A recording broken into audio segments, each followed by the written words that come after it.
ఈరోజు మనము general science related questions discuss చేద్దామండి. సో ఫస్ట్ చూస్తే 76 faulty function of an endocrine gland can make a person very short or very tall అన్నాడు. This gland is అన్నాడు. Thyroid, pituitary, adrenal and pancreas అన్నాడు.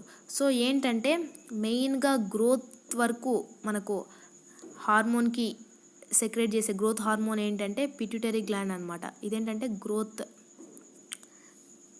Hormone అని చెప్పేసి అంటారు, ఎందుకంటే ఈ గ్రోత్ని సెక్రెట్ చేస్తుంది. హార్మోన్ అనేసి గ్రోత్ అని. ఇప్పుడేంటి ఇది గ్రోత్ని కంట్రోల్ చేస్తుంది కదా. ఎప్పుడైతే డెఫిషియన్సీ అయిందనుకో, గ్రోత్ హార్మోన్ సెక్రెట్ చేసేది డెఫిషియన్సీ అయితే అప్పుడు ఆ పర్సన్ మేక్ వెరీ షార్ట్ అవుతారు. లేకపోతే ఎప్పుడైతే ఎక్సెస్ అవుతే గ్రోత్ హార్మోన్ దెన్ ఏమవుతారో వెరీ టాల్ అవుతారు. ఏంటంటే మెయిన్గా డిపెండ్స్ ఆన్ గ్రోత్ హార్మోన్ మీద డిపెండ్ అయి ఉంటుంది, గ్రోత్ మీద.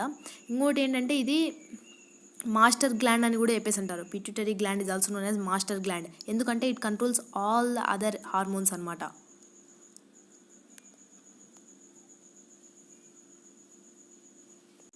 సో మన ఆన్సర్ ఏమవుతుందంటే pituitary gland. Stage of an unborn baby in the initial stage in the uterus for 7 weeks after conception is called అన్నాడు.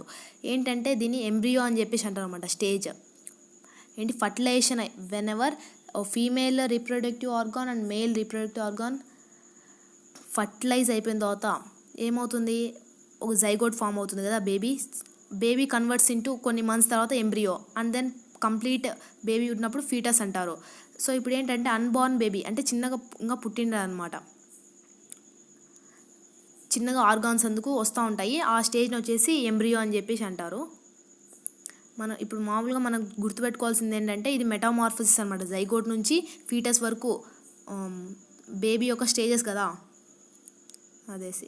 ఇప్పుడు వచ్చిన వాటిలో ఏంటంటే ఎంబ్రియో వచ్చేసి కరెక్ట్ అవుతుంది. ఓన్లీ ప్రెజెంట్ ఇన్ ప్లాంట్ సెల్లో ఒకటే ఉంటుంది, ఏంటి అది అన్నాడు. సెల్ మెంబ్రేన్ ఒకటి, then cell wall, mitochondria and nucleus అన్నాడు. ఏంటంటే ప్లాంట్ సెల్కి యానిమల్ సెల్కి డిఫరెన్స్ ఏంటంటే ఓన్లీ వన్ అనమాట. ప్లాంట్ సెల్లో సెల్ వాల్ ఉంటుంది, యానిమల్ సెల్లో ఉండదు cell wall, only cell membrane ఉంటుంది. Cell wall only present in plant cell, అదొకటే మేజర్గా డిఫరెన్స్. ఈ మైటోకాండ్రియా, న్యూక్లియస్, సెల్ మెంబ్రేన్ ఇవి వచ్చేసి ఏంటంటే యానిమల్ సెల్ ఉంటాయన్నమాట.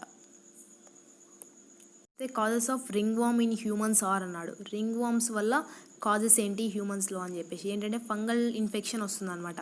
మీరు గుర్తుపెట్టుకోవాల్సింది రింగ్ వామ్స్ అంటే ఫంగల్స్. ఇప్పుడు మనం చూస్తే ఏంటంటే ఈ రింగ్ వామ్స్ వచ్చేసి ఫంగల్ ఇన్ఫెక్షన్ అన్నాం కదా, ఇవి వచ్చేసి ఏంటి పారాసైట్ ద్వారా కాజ్ అవుతుందంట. ఈ పారాసైట్ అంటే ఏంటి, అదర్స్ మీద డిపెండ్ అయి ఉంటుంది కదా, లైక్ ఏదైనా హోస్ట్ ఆర్గానిజం మీద డిపెండ్ అయి ఉంటుంది, వాటిని పారాసైట్స్ అంటారు.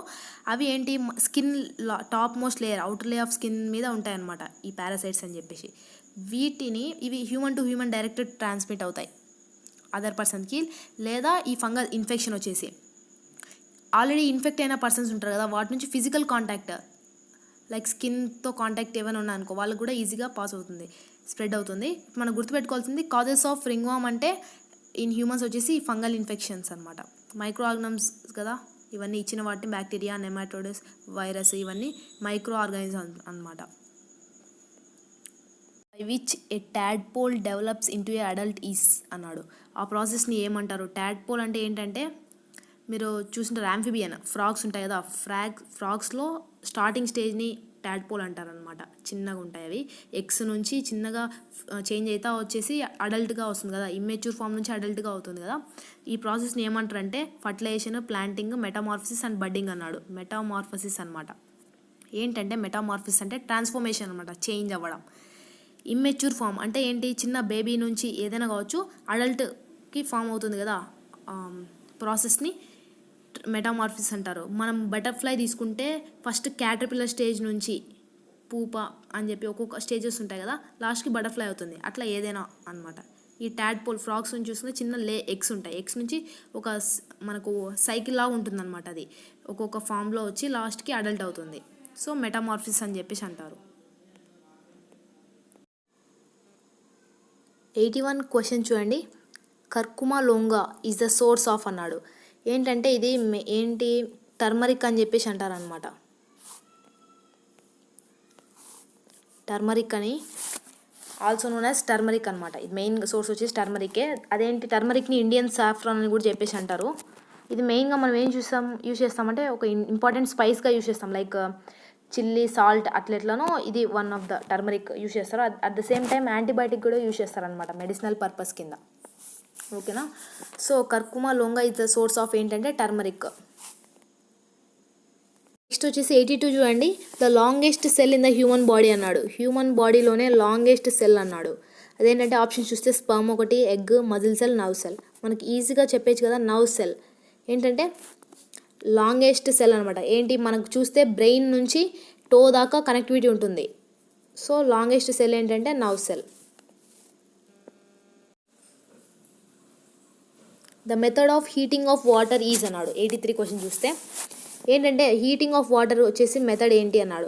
ఏంటంటే వాటర్ అనేది ఏంటిది, లిక్విడ్ కిందకి వస్తుంది కదా, ఏదో లిక్విడ్ కావచ్చు, గ్యాస్ కావచ్చు. ద ప్రాసెస్ ఆఫ్ హీటింగ్ ఏంటంటే కన్వెక్షన్ అనమాట. కండక్షన్ వచ్చేసి ఏంటి, త్రూ సాలిడ్స్తోనే వస్తుంది. మనం ఎలిమినేట్ చేయొచ్చు కదా. రేడియేషన్ అంటే సన్ రేస్ నుంచి. ఇప్పుడు కన్వెక్షన్ ఆర్ కండక్షన్ అని మన డౌట్ ఉంటుంది. కన్వెక్షన్ అంటే ఫ్లూయిడ్స్కి అప్లై అవుతుంది, అంటే transfer of heat from one body to another body కదా. కన్వెక్షన్ వచ్చేసి ఫ్లూయిడ్స్ అంటే లైక్ ఏది సాలిడ్స్ కావచ్చు, గ్యాసెస్ కావచ్చు. వాటర్ ఇస్ సాలిడ్ లిక్విడ్స్ కావచ్చు, గ్యాసెస్ కావచ్చు. సో ఏంటి, వాటర్ వచ్చేసి లిక్విడ్ కదా. So method of heating of water is main ఏంటంటే కన్వెక్షన్. కండక్షన్ అనేది ఏంటంటే ఓన్లీ ఫర్ సాలిడ్స్ అనమాట. హీట్ ట్రాన్స్ఫర్ అవుతుంది వన్ బాడీ నుంచి అనదర్ బాడీకి.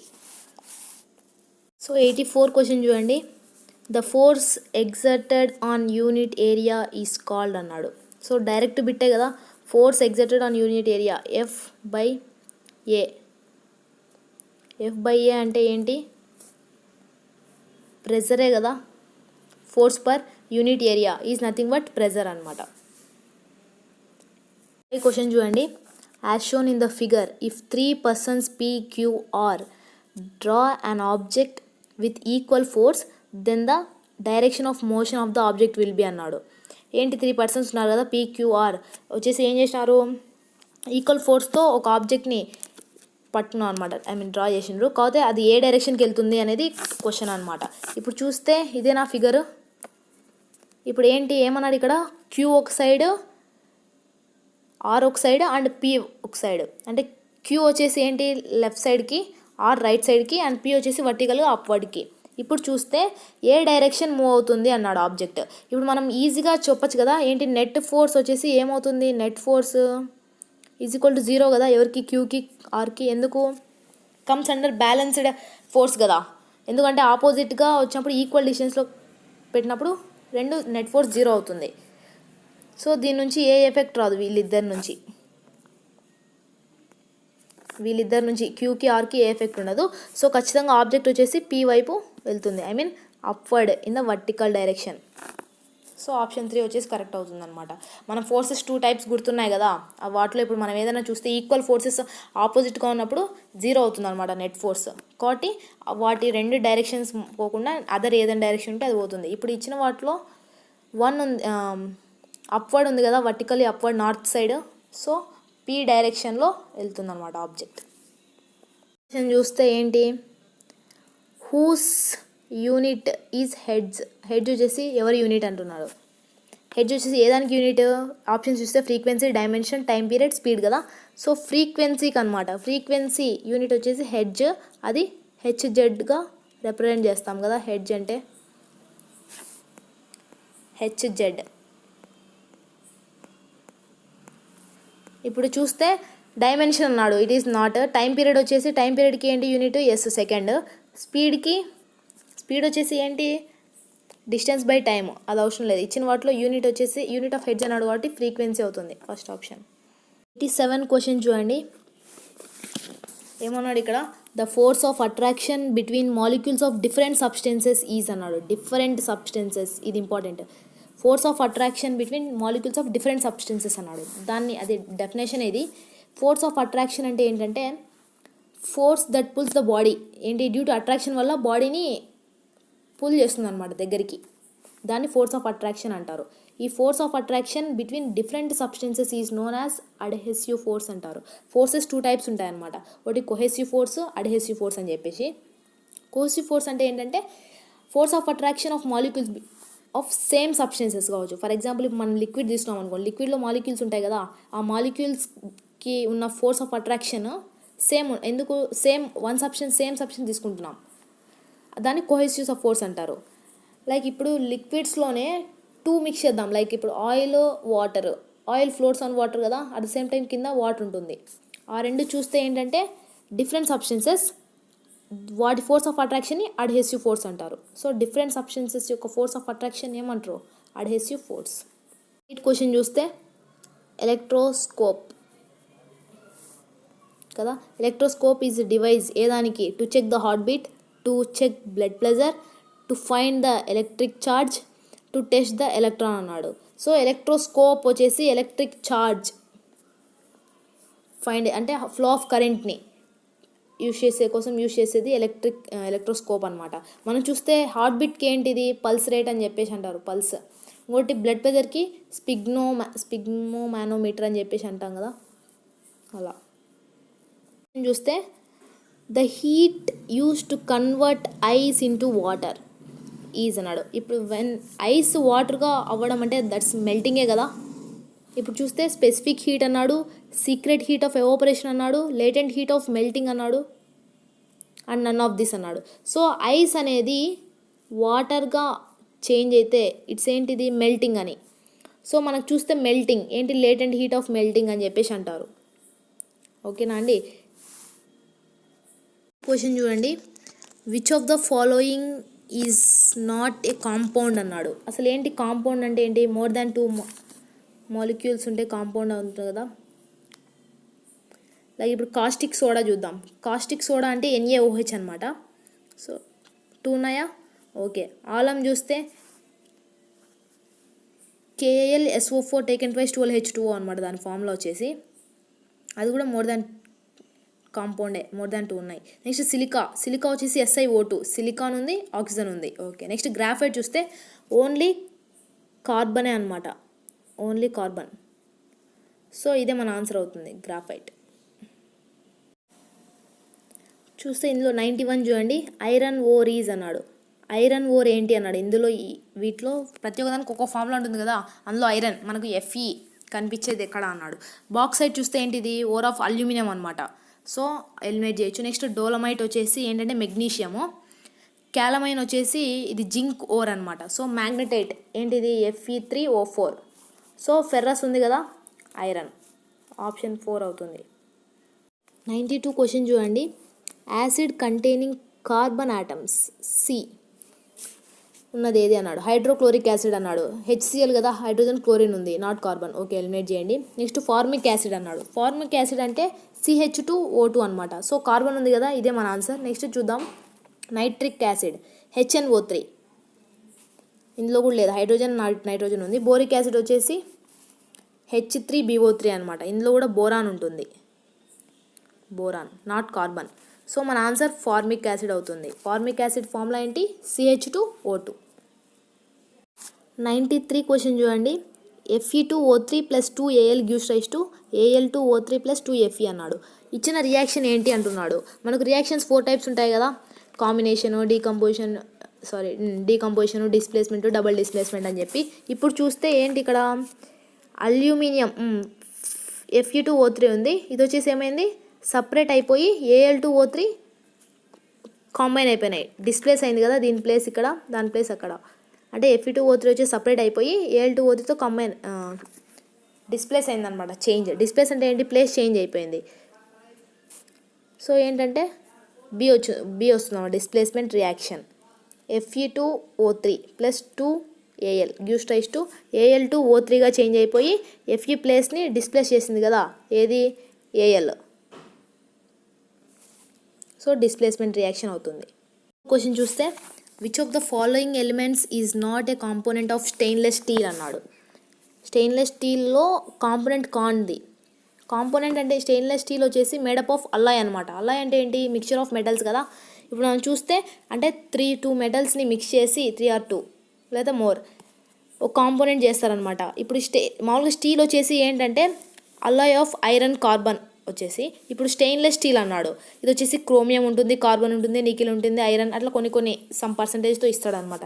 ఇచ్చిన వాటిలో ఐరన్, కార్బన్, క్రోమియం అన్నీ ఉన్నాయి, జింక్ తప్ప. సో మన ఆన్సర్ జింక్ అవుతుంది. చూడండి, రూథర్ఫోర్డ్ సైంటిస్ట్ అనమాట ఇతను.